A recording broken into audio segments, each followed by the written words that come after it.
कनक भवन में खेलत सिया रघुवीर, खेलत सिया रघुवीर, खेलत सिया रघुवीर।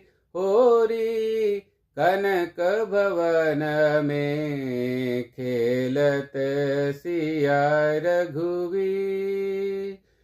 केहू के हाथ कनक पिचकारी, केहू के हाथ कनक पिचकारी, केहू के हाथ अबीर। होरी कनक भवन में खेलत सिया रघुवीर।